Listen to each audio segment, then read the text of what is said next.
खाकीमध्ये फारच ग्रेसफुल असे आपले सुरक्षा रक्षक दिसत आहेत आणि आनंद आहेत की त्यांना जे पाहिजे होतं त्या हिशोबाने आता हे झालेलं आहे त्यांच्या युनिफॉर्मच्या बाबतीत।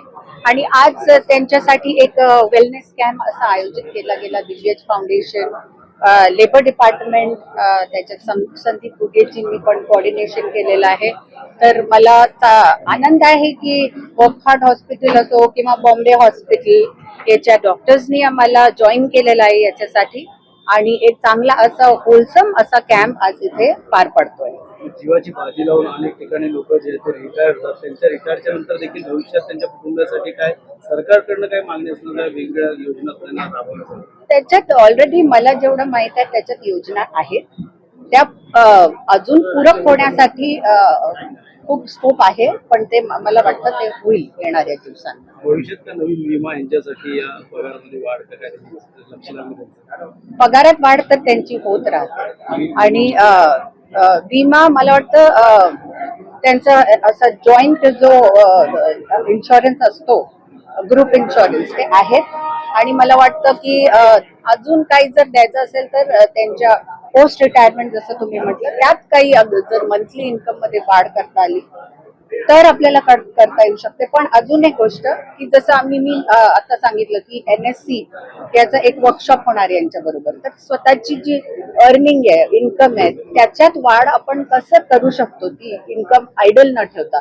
त्यावर पण एक आपण वर्कशॉप करणार आहोत त्याच्यासाठी, ज्यांच्यानी त्यांना मदत होईल आपलं जे अर्निंग आहे त्याच्यात एक चांगलं इन्व्हेस्टमेंट बनवण्यासाठी। दौंडमध्ये अशाच प्रकारे कुठेतरी दंगल पाहायला मिळते, त्यामुळे तिकडे देखील पोलीस सुरक्षा बळ वाढवण्यात आलेलं आहे, कुठेतरी शांतता तुम्ही पुण्याचं सांगताय जे झालेलं आहे, पोलिसांना असा जोखीम घेऊन कामगिरी करायला धार्मिक कुठे रंग दिला जातो, कुठेतरी थांबावं काय सांगा? मला वाटतं बाहेरून कोणी लोक येतात आणि महाराष्ट्रात अशांती आणतात आणि ही गोष्ट गव्हर्नमेंटनी राज्यांनी ओळखलेली आहे आणि प्रॉपर पावलं घेतली आहे। तुम्ही पुण्याला पण पाहिलं पण की या गोष्टीवर जी गोष्ट झाली त्यावर हिंदू मुस्लिम एकत्रित आले आणि त्याच्यावर त्यांनी विचार विमर्श करून आता ते बंद झालेलं आहे, तर याचा पण मला आनंद आहे। मात्र त्यातच पाहिल्यानंतर पृथ्वीराज चव्हाण यांनी वक्तव्य केले, कसं बघतात पुन्हा वक्तव्य करणं माजी मुख्यमंत्र्यांना अशा प्रकारचं तेढ निर्माण होतं?